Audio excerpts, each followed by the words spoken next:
Hello, my quilting friends. My name is Leah Day, and in this video, I want to teach you how to start quilting, how to pull up your thread tails to the surface of the quilt, and how to break thread on a long arm like the Qnique 21, 15, and 19 that does not have a thread cutter. And this also goes for a home machine on a frame that doesn't have a thread cutter either.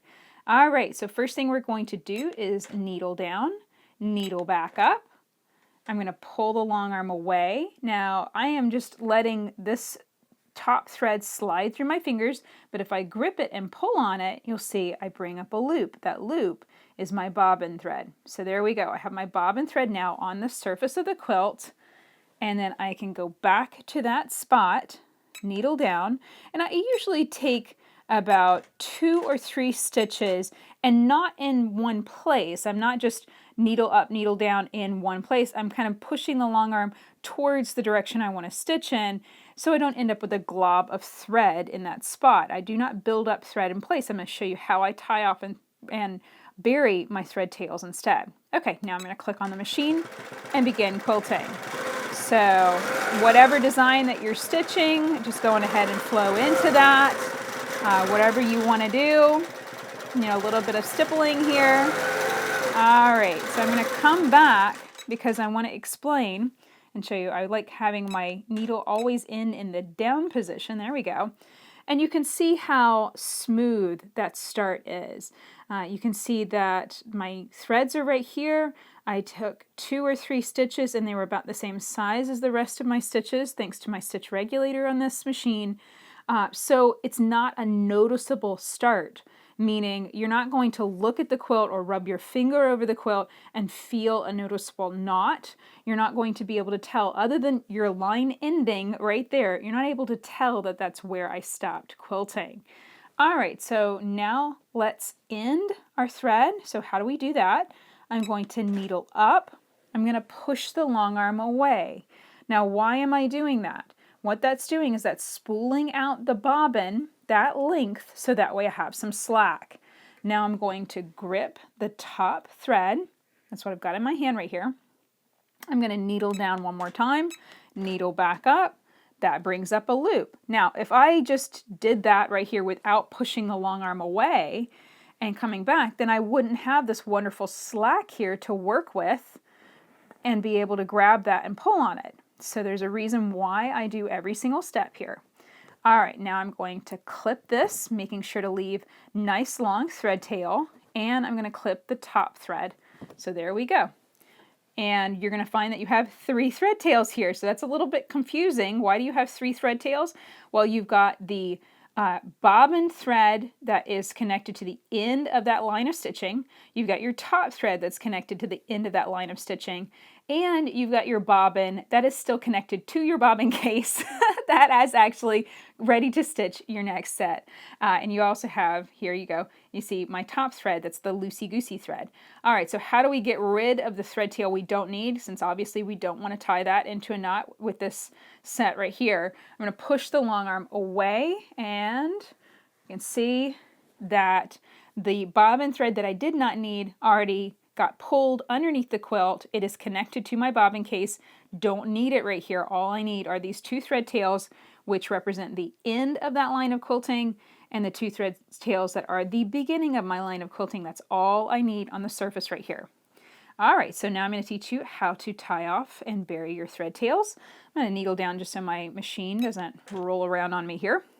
And here's how I do this. I'm going to take the thread tails and make a loop with the loose threads passing over the top, and then I'm going to bring the thread tails through that loop, creating an overhand knot. It kind of looks like a pencil. Now I'm going to grab a cheater needle. Cheater needle is a needle with a groove for an eye, so that way I can easily bury these thread tails. I'm going to use the tip of that needle to help me tighten down that knot so it's about 1/8 of an inch from the end. I don't want the knot to be right on the end of those threads because then it'll stay on the surface and I might potentially feel that when I run my finger over it. So now I'm going to insert the needle, and I am aiming to insert this into the batting layer of the quilt. The only way to check is to actually reach underneath the quilt and feel that with your fingers, or to, bend down and look, but with practice, you'll be able to tell, hey, am I kind of digging that in too deep? You know, I'm only wanting it to go underneath that quilt top layer into the batting area. I don't want it to come out the back. So now I'm going to take the thread like this. I'm putting a little bit of tension here on this finger, and I'm holding the thread tails between my index finger and thumb over here. This is very important because if you don't allow a little bit of slack, then the threads will pull right back out of this cheater needle. All right, and you want to be gentle as you just pop those threads into the eye of that needle. And you can see I have all the slack here. That's going to allow me to pull that through, and it stayed in the eye of the needle rather than just jerking straight out. So there we go. I have a nice smooth end. There is no noticeable knot. There's no glob of thread. I can't feel it. So if I had a more complex design where, you know, you couldn't really tell where I ended quilting, you would not be able to tell that was my thread break. And now I'm just going to clip off the end, and there we go. It's completely hidden, 100% seamless end. Okay, now I'm going to come over here. I'm going to tie off this one.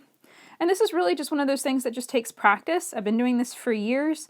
This is my favorite way of tying off and burying my thread tails.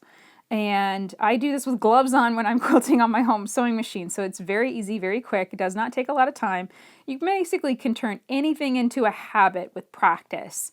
And the cheater needle definitely does make it faster and easier to do. And this is a show quilting technique, meaning this is something that quilt show judges look for. They run their fingers over your quilt and feel for knots, and if they feel those globs of threads or those knots, they will mark you down. And that's part of the reason why I do this. It's also partly because I use isocord thread, which is kind of slippery, and I find that this is the best way to secure this particular brand of thread on my quilt so it doesn't unravel, doesn't unpick itself. Okay, so again, tied a knot. It's about 1/8 of an inch from the surface of the quilt. Insert the needle, and I'm right here on this little, I mean, this is just a little scrap here, guys, just for an example, and you can kind of see I'm in the batting area, but I'm not going all the way through into the back of the quilt. So that was just kind of a lucky way of being able to show you where that needle is inserted. And again, put some slack with your index finger, and then very gently pop those thread tails into the eye of the needle, and then send it through. If you do it differently, like if you did something more like this number, it's very likely that you can break your thread tails on the eye of the needle. You know, it can be sharp within here, and so if you are really aggressive with it, you can actually break your thread tail short, and that's not a lot of fun. It makes it more difficult. So just take your time, be patient. That is how you begin and end a line of quilting without a thread cutter. As you can see, I just used scissors. So again, needle down, needle back up, pull your bobbin thread up, take a few stitches just using your needle up, needle down, and then stitch your line, whatever that is. Needle back up, pull your long arm away. That gives you some slack in your bobbin. Then needle back down again, needle up. That gives you a loop of thread. Go on ahead and pull that out until it's a nice long thread tail, something you can manage. Clip it, pull out your top thread so it's a nice long thread tail you can manage. Clip that, then pull your long arm away so that way you know which bobbin thread tail you are actually supposed to tie off. And then you will end up with 2 thread tails at the end, 2 thread tails at the beginning, and of course don't get confused by the top thread that's still connected to your machine. So there we go. That is exactly how I begin and end every line of quilting on my quilts. Learn more about Grace Qnique Longarms and see many videos I've created to help you get the most out of these awesome machines. Learn more at leahday.com/frame.